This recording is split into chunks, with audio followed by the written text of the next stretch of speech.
오늘의 뉴스레터에 오신 것을 환영합니다. 아래는 주요 내용입니다. 1. 도요타가 미국에서 생산 라인을 중단해야 했던 이유. 1. 삼성의 구걸하는 도요타의 진실. 안녕하세요. 일본 거대 통신사 중 하나인 DD의 통신 장애가 일본 사회 전반에 막대한 손해를 끼친 가운데 주로 통신 장애로 인해 피해를 본 기업들 중에는 도요타와 스즈키 등 일본의 대표적인 자동차 회사들도 있었습니다. 인터넷 통신 인프라가 작동을 하지 않자 자동차의 커넥티드카 기능 역시 먹통이 되고 말았기 때문입니다. 일본 거대 통신사 DD는 규모에 걸맞지 않게 무려 86시간 동안 통신 장애를 복구하지 못하고 허둥지둥댔고, 이 시간 동안 인터넷을 통해 각종 서비스를 제공해야 하는 커넥티드카 서비스가 작동하지 않자 도요타와 스즈키 등 자동차 업체에는 소비자들의 불만 전화가 폭주했던 것으로 알려졌습니다.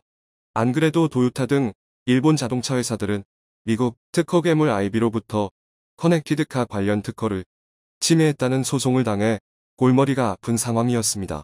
얼마 전 미국 특허 관리업체 인텔렉추얼 벤처스 V는 도요타, 혼다 등 일본 자동차 업체를 대상으로 이들이 차량 내 통신 부품에 관한 특허를 10건 이상 침해했다며 미국 텍사스주 연방지방법원에 소송을 제기했습니다. 쟁점이 된 것은 커넥티드카와 관련된 차제 통신 부품이었습니다.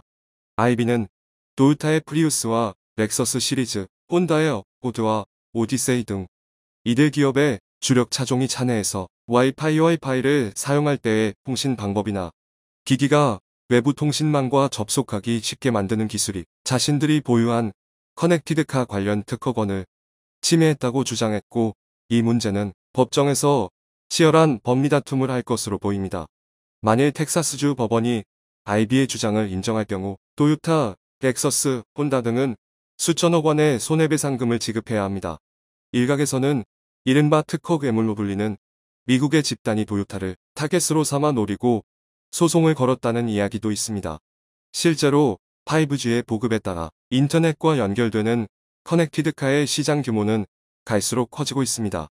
일본 니케이에 따르면 2035년에는 커넥티드카가 전 세계 신차의 80%에 달할 것으로 예상되고 있습니다.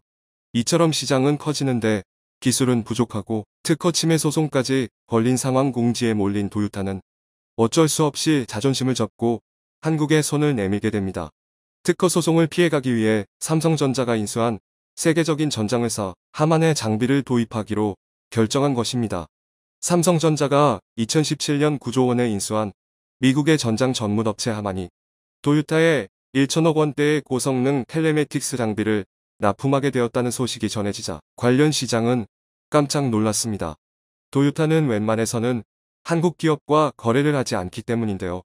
텔레매틱스는 자동차와 무선통신 위치 추적 장치 GPS 등을 결합해 차량의 통신 허브 역할을 해주는 장치로 실시간 교통정보를 비롯해 차량 사고 발생 시 긴급 구조 등 기능을 제공하는 시스템입니다. 뿐만 아니라 텔레매틱스 기능이 있어야 차량 소프트웨어를 업데이트하게 되고 다양한 멀티미디어 콘텐츠를 다운로드 받게 됩니다. 결국 이 기술은 장기적으로 자율주행 차량이나 사물간 통신에서도 핵심 역할을 맡게 될 것으로 보입니다. 하만은 지난해 출시된 BMW의 럭셔리 SUV 전기차 iX에 이미 텔레매틱스 장비를 공급하였고 안정적으로 자리 잡은 바 있습니다. 이에 힘입어 지난해 반도체 공급난과 물류대란이라는 어려운 상황에서도 영업이익 6천억 원을 기록했습니다. 하만이 까다로운 도요타를 뚫을 수 있었던 것은 모 회사인 삼성전자가 보유한 통신 특허와 탄탄한 기술 덕분이었습니다.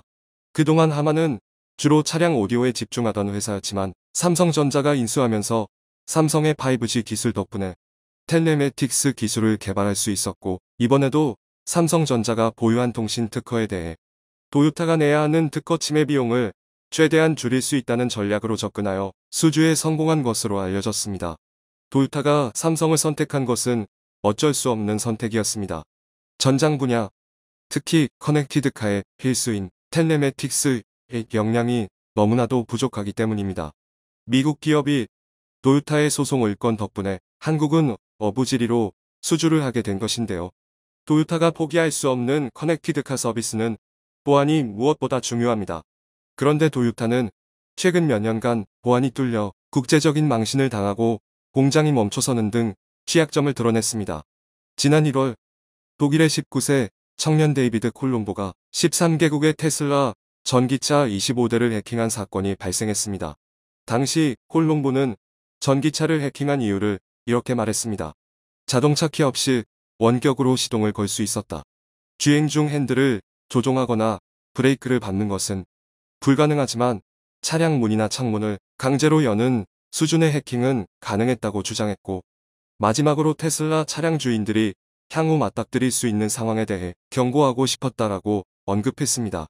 콜롬보의 이 같은 발언은 앞으로 커넥티드카가 해킹당할 경우 어떤 일이 발생할 수 있는지를 보여준 충격적인 사건이었습니다. 이제 자동차는 전자장비를 갖춘 이 제품입니다. 따라서 자동차 해킹 공격은 단순히 개인정보 유출에 그치지 않고 대형 사고나 테러로 연결될 수 있는 문제인 것이죠.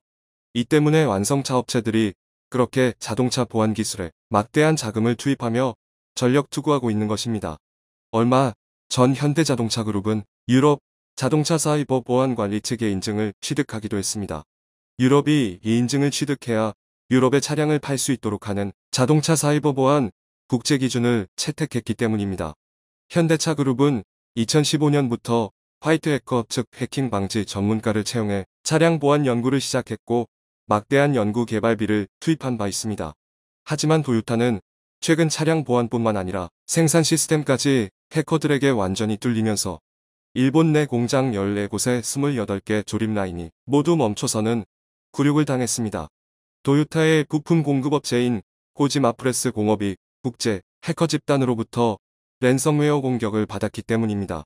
그런데 도요타가 코지마 프레스 공업 해킹 사건을 사후 처리하는 방식을 보면 보안 기술이 얼마나 한심한지 알 수 있습니다.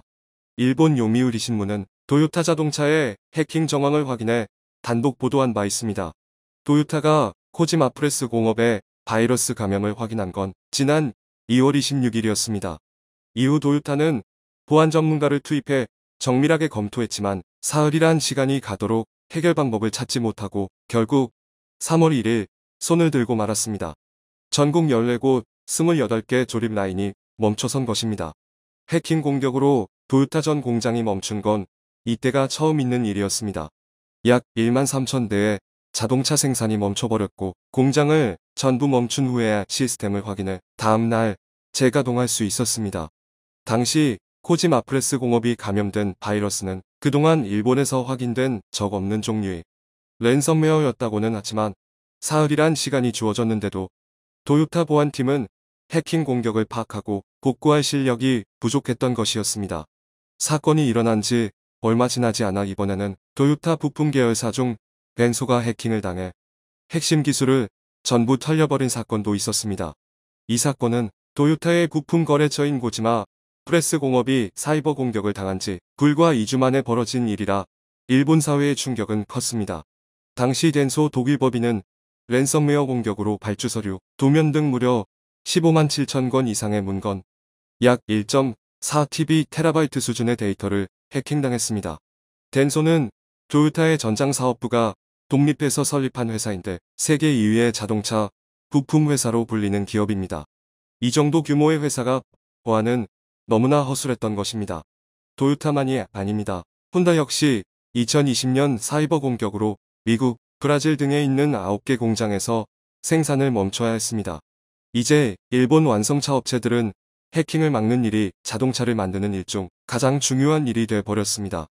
요미우리 신문은 보안 전문가의 발언을 인용, 작년 10월 일본 도쿠시마현 스루기 현리 판다 병원은 록비트 2.0, 올해 2월 파나소닉은 콘티, 3월 덴소는 판도라로 불리는 해커 집단으로부터 공격을 받았다고 보도했습니다.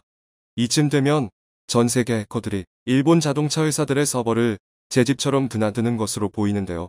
철옹성과 같았던 일본 완성차 업계는 이제 한국에 손을 내밀지 않고서는 자동차를 만들기 힘든 상황이 돼버렸습니다. 최근 1개월간 일본 펀드 설정액은 759억 원 늘었다. 해외 펀드 권역별 유형 중 가장 큰 폭으로 설정액이 증가했다. 엔화 가치, 금융위기 수준. 살 때 사두자 인식 확산. 미국과 일본의 금리 차이가 엔화 약세를 부추겼다고 설명한다. 일본은 아직 긴축 기조로 돌아서지 않았다. 오히려 당분간 완화적인 통화 정책을 유지하겠다는 방안이다. 대규모 금융 완화 정책을 유지하기로 결정했다. 엔화를 매도하고 고금리 통화인 달러를 매수하는 포지션을 취하고 있다. 김남호 미래에셋 자산운용 글로벌 ETF 운용팀장은 엔화 약세가 투자자 관심을 끄는 가장 큰 요소로 보인다. 엔저 현상이 일본 기업 중 수출을 많이 하는 기업에 호재로 작용할 것이라는 기대도 있다고 설명했다. 김효진 KB증권 애널리스트는 디플레이션이 장기화된 일본에서만 가능한 물가 흐름이다. 물가보다 성장에 방점을 둔 통화 정책이 이어질 것으로 예상한다고 전망했다. 일본 주식시장을 대표하는 니케이 225 지수는 7월 20일 27,680.26에 거래를 마쳤다. 같은 기간 미국 SP500-17.44% 등에 비해 선방했다. 코스피 지수 -20.14%와 비교해도 훨씬 나은 성과다. 개별 펀드로 보면 평균 수익률보다 뛰어난 성과를 낸 상품이 여럿이다. 하나 UBS 재팬 코어 플러스가 첫 손에 꼽힌다. 연초 이후 수익률 5.89%를 기록하며 순항 중이다. 최근 1개월 성과를 보면 타이거 일본 토픽스 헬스케어가 가장 빼어난 성적표를 받아들었다. 1개월 수익률이 11.96%다. 의약품 의료 기din을 포괄하는 일본 헬스케어 시장이 주요 투자처다. 한화재팬 코아 삼성 일본 중소형 포커스 각각 1개월 수익률 2.88%, 2.81%를 기록하며 뒤를 이었다. 규모로 보면 타이거 일본 니케이 225가 돋보인다. 도쿄 증권거래소에 상장된 유동성 높은 225가 돋보인다. 도쿄 증권거래소에 상장된 유동성 높은 225개 주식의 자산을 분산해 수익을 추구하는 ETF이다. 일본 투자를 고려하고 있다면 상품을 고를 때 환 해지 여부를 따져보는 것이 좋다. 오늘 준비한 소식은 여기까지입니다. 댓글을 통한 여러분들의 많은 의견 기다리겠습니다.